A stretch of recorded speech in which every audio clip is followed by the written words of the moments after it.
Hello students, welcome back to my channel. पिछले video में जो कि एंजल वक्र का पार्ट 1 था, उसमें आपने जाना कि एंजल वक्र क्या होता है, एंजल वक्र का प्रतिपादन किसके द्वारा किया गया, इसको उपभोग का नियम भी कहा जाता है। और अगर उपभोक्ता की आय में वृद्धि होती है तो उसका भोजन पर क्या प्रभाव पड़ता है, मनोरंजन पर क्या प्रभाव पड़ता है, बचत पर प्रभाव, शिक्षा पर प्रभाव, प्रकाश पर प्रभाव आदि पहलुओं को आपने जाना था। और इस सब को हमने रेखा चित्र के माध्यम से भी बताने का प्रयास किया था।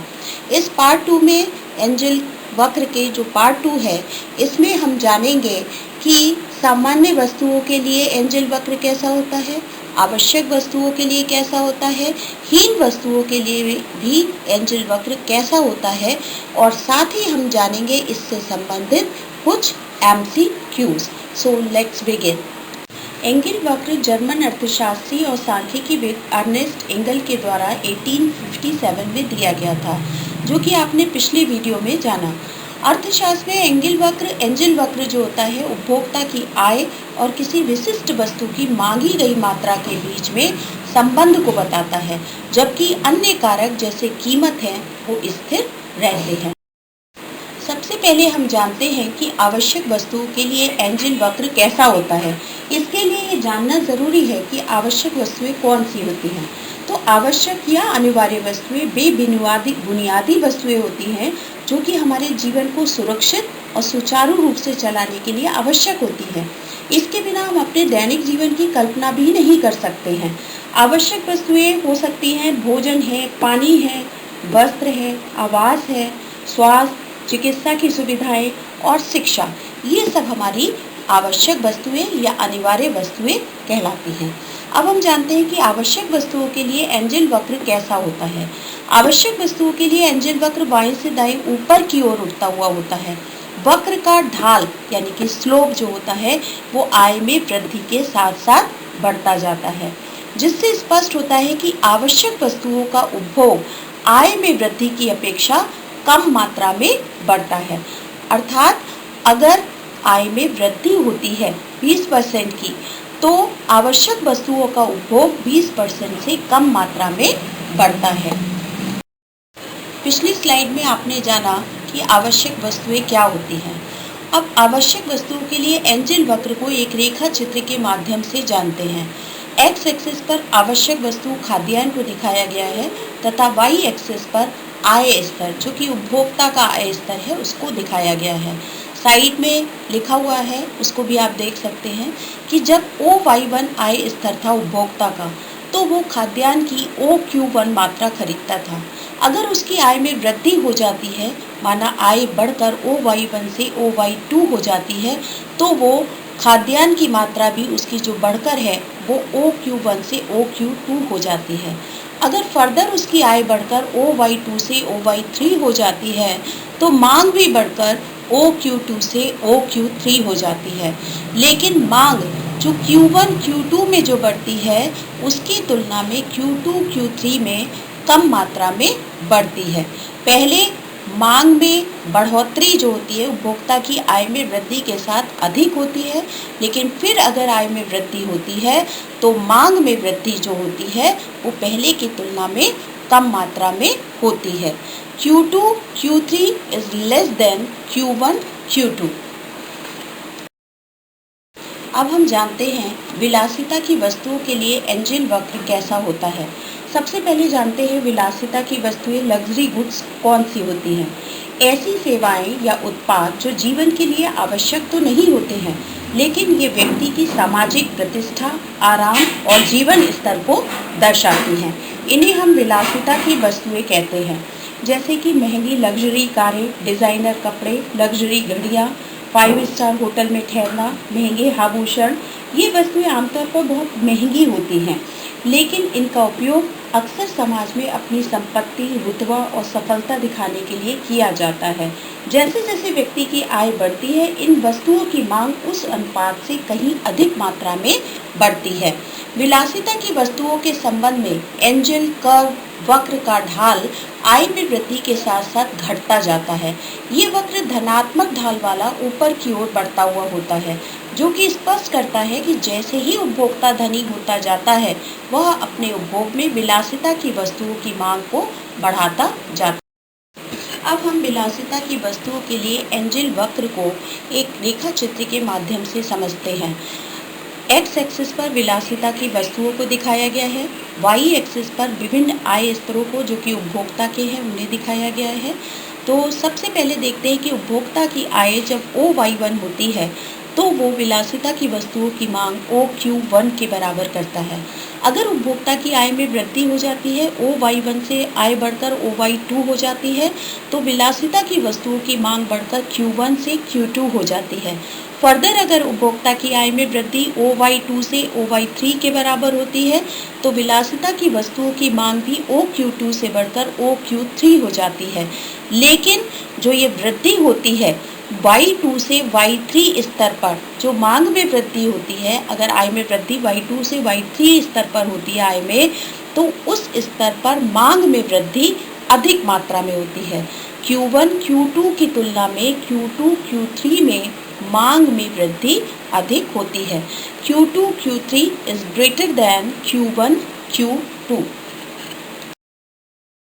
अब हम जानते हैं कि हीन वस्तुओं के लिए एंजल वक्र कैसा होता है तथा हीन वस्तुएं क्या होती हैं। अर्थशास्त्र में हम देखें तो हीन वस्तुएं, जो कि इंफीरियर गुड्स भी बोलते हैं हम इन्हें, ऐसे उत्पाद होते हैं जिनकी मांग उपभोक्ता की आय बढ़ने पर घट जाती है।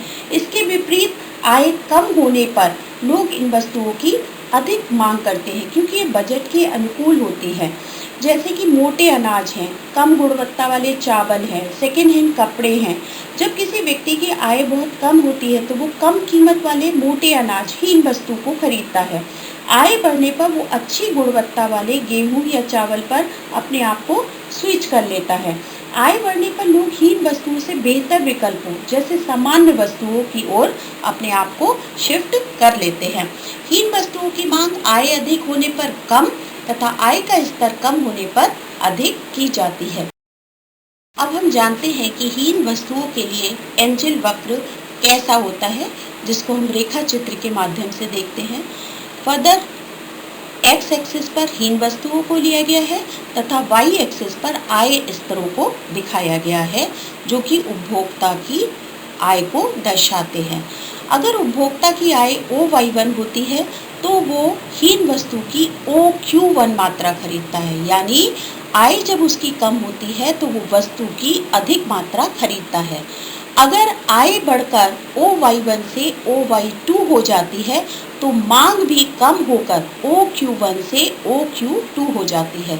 अगर उपभोक्ता की आय फिर बढ़कर OY3 हो जाती है तो वो और पहले से कम मात्रा OQ2 से OQ3 मात्रा को खरीदता है। इसमें एंजल वक्र का ढाल ऋणात्मक होता है। आय का स्तर बढ़ने के साथ साथ हीन वस्तुओं की मांग कम होती चली जाती है। अब हम जानते हैं कि तटस्थ वस्तुओं के लिए एंजल वक्र कैसा होता है। तो सबसे पहले जानते हैं कि तटस्थ वस्तुएं कौन सी वस्तुएं होती हैं। अर्थशास्त्र में जो तटस्थ वस्तुएं हैं, न्यूट्रल गुड्स होती हैं, वह ऐसे उत्पाद होते हैं जिनके उपभोग से उपभोक्ता की संतुष्टि या उपयोगिता में ना तो कोई वृद्धि होती है और ना ही कमी होती है। इसके अतिरिक्त उपभोक्ता की आय अगर बढ़ती है या घटती है तब भी इन वस्तुओं की मांग पर कोई भी असर नहीं पड़ता है। तटस्थ वस्तुओं के लिए एंजल वक्र जो होता है वो लंबवत होता है, जो कि प्रदर्शित करता है कि आय में वृद्धि या कमी होने पर वस्तुओं के उपभोग में कोई भी परिवर्तन नहीं होता। ऐसी कुछ वस्तुओं के एग्जाम्पल हैं नमक, माचिस, समाचार पत्र आदि। अब तटस्थ वस्तुओं के लिए एंजल वक्र को रेखा चित्र की सहायता से देखते हैं। एक्स एक्सिस पर तटस्थ वस्तुओं को दिखाया गया है, न्यूट्रल गुड्स को दिखाया गया है तथा वाई एक्सिस पर आय स्तरों को दिखाया गया है। इसमें हम देख पाते हैं कि वक्र कैसा है, लंबवत है। जो EC है, EC अपना एंजल कर्व जो है वो लंबवत है और आय के विभिन्न स्तर हैं Y1, Y2, Y3। यानी पहले उपभोक्ता की आय थी OY1, फिर बढ़कर OY2 हो गई, फिर बढ़कर OY3 हो गई। लेकिन तटस्थ वस्तुओं की मांग पर कोई भी प्रभाव नहीं पड़ा। जब OY1 आय स्तर था तब भी OQ मात्रा मांगी जाती थी, OY2 पर भी OQ मात्रा मांगी जाती थी और OY3 आय के स्तर पर भी OQ एक निश्चित मात्रा ही मांगी जाती है। अब हम एंजिल कर्व से संबंधित कुछ MCQ को जानते हैं। फर्स्ट क्वेश्चन है, एंजिल वक्र किन दो चरों के बीच में संबंध को दर्शाता है? फर्स्ट ऑप्शन है वस्तु की कीमत और मांग की मात्रा, सेकेंड उपभोक्ता की आय और वस्तु की मांग की मात्रा, थर्ड ऑप्शन है दो वस्तुओं की कीमतें, लास्ट ऑप्शन है उत्पादन और लागत। तो सही आंसर है कि एंजिल वक्र किन दो चरों, चर मीन्स वेरिएबल्स, उपभोक्ता की आय और वस्तु की मांग की मात्रा के बीच में संबंध को दर्शाता है। नेक्स्ट क्वेश्चन है, सामान्य वस्तुओं के लिए एंजिल वक्र का स्लोप कैसा होता है? तो फर्स्ट है ऑप्शन इसका ऋणात्मक यानी निगेटिव, सेकंड धनात्मक यानी पॉजिटिव, थर्ड हॉरिजॉन्टल यानी क्षैतिज और लास्ट है वर्टिकल ऊर्ध्वाधर। तो इसका करेक्ट आंसर है धनात्मक यानी कि पॉजिटिव। जैसे जैसे आय बढ़ती है वैसे वैसे मांग बढ़ती जाती है सामान्य वस्तुओं की। लास्ट क्वेश्चन है इसमें, थर्ड क्वेश्चन है, एंजिल वक्र का प्रतिपादन किसने किया था? Alfred Marshall, Ernest Engel, Adam Smith, J.M. Keynes. तो इसका करेक्ट आंसर है अर्नेस्ट एंगल। फोर्थ MCQ है, गिफिन वस्तुओं के लिए, गिफिन वस्तुएं यानी हीन वस्तुओं के लिए एंगल वक्र का ढलान स्लोप कैसा होता है? फर्स्ट है धनात्मक यानी पॉजिटिव, सेकंड ऋणात्मक यानी नेगेटिव, शून्य या इनमें से कोई भी नहीं। तो इसका सही आंसर है ऋणात्मक यानी कि नेगेटिव, क्योंकि हीन वस्तुओं के लिए आय बढ़ने पर इन वस्तुओं की खपत जो है वो उपभोग जो है वो कम हो जाता है। नेक्स्ट क्वेश्चन है, एंजिल के नियम के अनुसार जैसे जैसे परिवार की आय बढ़ती है भोजन पर खर्च की जाने वाली आय का प्रतिशत बढ़ता है, कम होता है, स्थिर रहता है या फिर इनमें से कोई भी नहीं।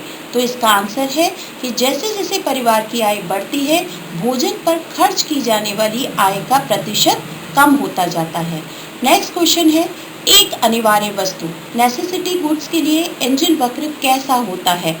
आय की धुरी की ओर झुका हुआ, ऊर्ध्वाधर यानी वर्टिकल, क्षैतिज यानी हॉरिजॉन्टल या ऋणात्मक नेगेटिव। तो इसका करेक्ट आंसर है आय की धुरी की ओर झुका हुआ। लास्ट क्वेश्चन है, यदि कोई वस्तु हीन वस्तु है तो आय बढ़ने पर उसका एंजिल वक्र कैसा होगा? ऊपर की ओर, नीचे की ओर, ऊर्ध्वाधर यानी कि वर्टिकल या फिर सीधा? करेक्ट आंसर है नीचे की ओर। आय बढ़ने पर उसकी मांग घटती है, इसलिए एंजिल वक्र नीचे की ओर होगा।